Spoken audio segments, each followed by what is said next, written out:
네, 유평 시간입니다. 유명한 사람의 글이나 평론을 소개하는데 오늘 유명한 사람은 서민 단국대 기생충학과 교수 유명하죠. 이분이 조선일보에 칼럼을 실었는데요. 제목이 169석으로 국회 장악한 이들이 약자 행세하며 거리로 나선 이유입니다. 일단 그대로 읽어드립니다. 첫 번째, 은폐합니다. 외부로 발설되지 않게 하라. 어떻게 성희롱 발언이 공식적 회의에 나왔는데 비밀이 될 수 있나요? 다운표. 한동훈 법무부 장관에 대한 청문회가 열린 2022년 5월 9일 김남국 의원의 이모 교수 발언, 이수진 의원의 취건 추태 등의 세간의 화제가 됐지만 내 관심을 끈 건 김경률 회계사가 말한 더불어민주당의 조작 3법칙이었다. 김경률이 언급한 사건은 민주당 온라인 화상회의 때 발생한 사건으로 당시 최강욱 의원이 카메라를 켜지 않은 김남국에게 XXE 하느라 그러는 것 아니야? 라고 성희롱을 한 것이다. 처음에 그런 일이 없었던 것처럼 굴던 민주당은 그 자리에 참석한 여성 의원들의 폭로로 사건이 표면화되자 2단계로 넘어간다. 두 번째, 은폐가 실패하면 그때부터 조작을 합니다. 쌍지읒이냐 쌍디귿이냐. 3단계에서는 이를 조사하기 위한 조직들을 무력화시킵니다. 그의 말대로 민주당은 최강욱 의원이 한 말이 동전을 이용한 돈 따먹기 놀이를 지칭하는 짤짤이라고 우겼고, 박지현 비대위원장이 당 차원 조사를 지시하자 1만 건이 넘는 문자 폭탄을 보냄으로써 이를 무력화하려 했다. 대장동에서는 어떤 일이 있었느냐 하면 처음에는 단군 일의 최대 치적이라고 합니다. 그런데 그것들이 여러 언론과 시민단체의 지적으로 드러나게 되니까 이제부터 조작을 합니다. 대장동의 주범은 윤석열이다. 이런 말도 안 되는 이야기를 짓거립니다. 민주당 의원들의 제지로 김경률은 3단계를 말하지 못했지만 우린 다 알고 있다. 당시에 친정권 검사들이 수사를 뭉갰고 국민의힘이 요구한 특검마저 한사코 거부하지 않았는가? 이재명 당시 후보가 갑자기 특검을 주장한 것은 시기적으로 특검이 불가능해진 대선 작전이었다. 조작하는데 겨우 3단계만 필요했던 것은 그때가 민주당 집권 시기로 권력을 가졌던 덕분. 하지만 대선에서 패배해 야당으로 전락한 민주당에는 이젠 더 다양하고 그럴듯한 조작이 필요해졌다. 민주당이 잘 쓰는 방법과 그 문제점을 짚어보자. 첫째, 야당 탄압 프레임이다. 검찰 소환을 앞두고 민주당 대표가 한 다음 말을 보라. 결국 제가 부족해서 대선에서 패배했기 때문에 그 대가를 치르는 것이라고 생각하고 모욕적이고 부당하지만 패자로서 오라고 하니 또 가겠습니다. 물론 이건 사실이 아니다. 지난 정권의 검찰이 수사를 제대로 안 해서 그렇지 이 대표가 지금 받고 있는 혐의는 모두 문재인 정권 때 고소 고발이 이루어진 사건 아닌가? 오히려 한동훈 장관의 다음과 같은 반박이 훨씬 설득력 있다. 이 대표 말씀대로라면 만약 자기가 대선에서 이겼으면 권력을 동원해서 사건을 못하게 뭉갰을 거다. 이런 말처럼 들리거든요. 표를 더 받는다고 있는 죄가 없어지면 그건 민주주의가 아니라고 생각합니다. 둘째, 꼬리 자르기 전략이다. 대장동 사건은 김만배와 유동규 일당이 한 것일 뿐 당시 성남시장으로 결재권자였던 이재명은 아무것도 몰랐다. 백현동 사건은 국토부가 보낸 협박성 공문에 이재명이 굴복한 나머지 아파트를 지을 수 있게 용도 변경을 해준 것일 뿐이다. 쌍방울 대북 송금 사건은 경기도 평화부지사로 이재명의 측근인 이화영이 알아서 한 것일 뿐 당시 경기도지사였던 이재명은 아는 바가 없었다는 식이다. 이 경우 이재명은 무능한 인간이 될 테지만 깜빵만 안 갈 수 있다면 그깟 바보 되는 게 대수인가. 셋째, 관련자들의 말만 있지 증거가 나온 게 없고 그 진술도 다 검찰이 조작했다고 우기는 전략이다. 그런데 이 생각을 해봐야 한다. 증인이 검찰에 불려가면 종전 주장을 번복하고 혐의를 시인하는 이유가 뭘까? 검찰이 상당한 물적 증거를 가지고 있고 사람은 증거 앞에서 무력해지기 때문이다. 예컨대 유동규는 대장동 일당 중 하나인 남욱이 돈을 건넨 장소로 한 아파트 지하 주차장을 지목했는데 당시 출입 기록과 CCTV 영상을 검찰이 가지고 있다면 남욱이 계속 거짓말을 할 수 있을까? 넷째, 다수 의석을 차지한 국회를 이용하는 전략이다. 노웅래 사건에서 보듯 체포동의안을 부결하고 방탄 국회를 소집하는 것은 기본. 하지만 민주당은 그 이상을 해내고 있다. 이재명을 수사하는 검사의 신상을 공개하는 법안이 그이에 법조계에 따르면 이 법안이 시행될 경우 정치권에서 좌표를 찍은 검사실은 온종일 걸려오는 항의 전화로 마비될 것이다. 이 밖에도 검찰이 수사에 관한 정보를 언론에 흘리면 엄한 처벌을 하는 법안, 검찰 수사가 불공정하다며 수사 중인 검사를 교체할 수 있는 법안 등이 민주당이 만들려는 법안 리스트에 있단다. 다섯째, 그래서 김건희는 전략이다. 도이치모터스 주가 조작 사건에 김건희 여사가 연루됐는데 왜 우리만 수사하냐는 것. 하지만 도이치모터스 사건은 지난 정권 때 충분히 수사했으며 권오수를 비롯한 조작 주범들은 구속 기소돼 형 선고를 앞두고 있다. 김 여사는 이들에게 계좌를 맡긴 전주 91명 중 1명에 불과한데 이들 중 검찰에 소환된 이는 단 한 명도 없다. 이걸 모를 리 없는 민주당이 계속 김 여사를 물고 늘어지는 것은 국민에게 검찰 수사가 불공정하다는 인상을 주기 위함이다. 여섯째, 장외 투쟁 전략이다. 길거리로 나가 목청을 높이는 행위는 원래 언로가 막힌 약자들이 주로 쓰는 방법이었지만 국회의원 169명의 좌편향된 방송사를 거느린 민주당은 약자로 보이기 위해 거리로 나가 윤 대통령 퇴진을 외친다. 날도 점점 따뜻해지니 민주당이 길거리에서 민생 대신 당대표를 챙기는 모습을 더 자주 보게 될 것 같다. 피고인이 법정에 이르기까지도 객관적인 증거에 반하여 주장을 하면서 그 잘못에 여전히 눈 감은 채 진정한 반성의 모습을 보이지 않는다. 죄책에 상응하는 중한 처벌이 불가피하다. 지난 2월 6일 1심 재판부가 조국 교수에게 징역 2년을 선고하면서 한 말이다. 본인은 물론이고 민주당과 지지자들이 죄가 없다고 우겼지만 조국은 실형을 면하지 못했다. 판사들이 난 무죄라는 일방적 주장보다 검찰이 내놓은 증거를 더 믿었기 때문이다. 이재명 대표는 다를까? 이렇게 썼는데 다르지 않죠. 조국의 죄에 몇십 배 더 중하죠. 일단 조국의 죄는 조국은 싸가지는 없지만 위조, 조작 이거잖아요. 그런데 이재명은 위조, 조작을 넘어서 엄청난 금액의 단군 이래 최대 금액의 배임, 그 다음에 변호사 대납에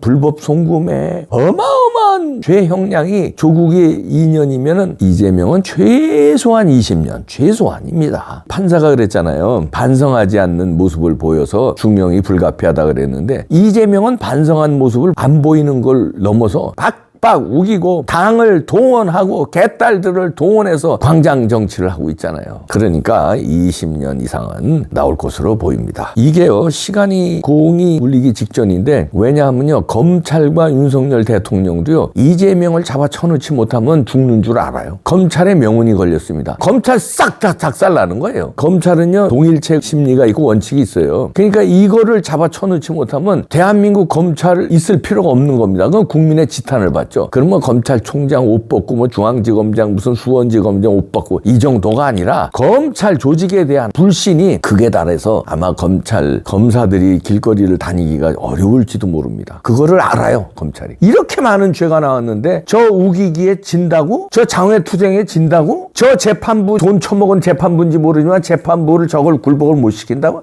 그럼 검찰 필요 없지. 이렇게 되는 겁니다. 그걸 너무나 잘 아는 검찰과 한동훈 장관 그리고 윤석열 대통령이 명운을 걸고 이재명 못 쳐넣으면은 윤석열 대통령 식물 대통령이고 탄핵당하고요. 감옥에 오히려 반대로 갈 수 있어요. 쟤들은 뒤집어 씌우잖아요. 박근혜 대통령이 뭐 죄 있어서 감옥 갔어요? 그냥 또 뒤집어 씌워서 감옥 갑니다. 절체절명이라는 걸 너무나 잘 아는 윤석열 대통령과 한동훈 장관 그다음에 검찰의 수뇌부들 빠져나갈 구멍이 있겠습니까? 증거가 없다고요? 너무나 많고 우리가 알고 있는 증거도 너무나 많지만 또 딱 가지고 있는 거 있죠. 재판에서 판사들도 꼼짝 못하게 딱 틀어버리거나 아니면 서류 딱 내놓으면 판사들도 놀래서 좌파 판사도 아이고 이런 거는 그동안에 공소장에도 없었고 언론에도 안 나왔는데 이게 어떻게 나왔지? 근데 방청석에 기자들이 쫙 있습니다. 이거 잘못 판단했다간 우리가 골로 가겠구나. 기사가 나겠구나. 아이고 할 수 없네요. 유죄 20년 빵빵빵 칠 수밖에 없다. 이런 얘기입니다. 그렇지 않으면 검찰과 한동훈, 윤석열 다 죽어버리니까. 대한민국이 죽어요. 대한민국이 그렇게 쉽게 죽게 국민들이 놔둘까요? 하나님이 놔둘까요? 민심은 천심이고 천심이 민심인데 하나님이 이 나라를 어떻게 죽게 놔둘까요? 안 돼요.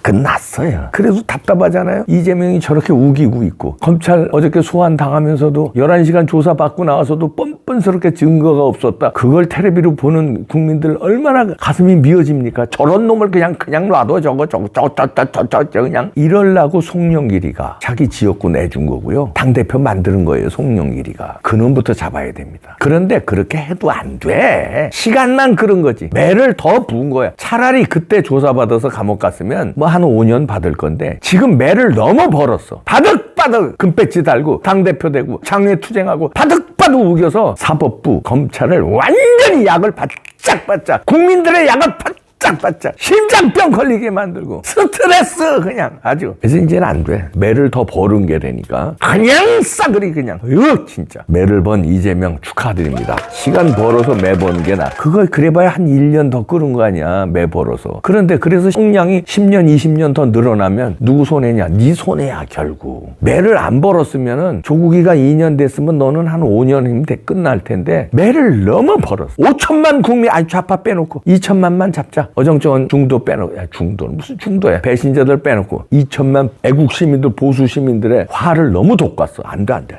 이제는 끝났어. 차라리 감옥에 20년 가는 게 낫다니까? 안 그러면은 무슨 봉변 당할지 몰라. 국민들 열받아가지고. 감옥에 있는 게 안전하다니까. 20년 가 있어.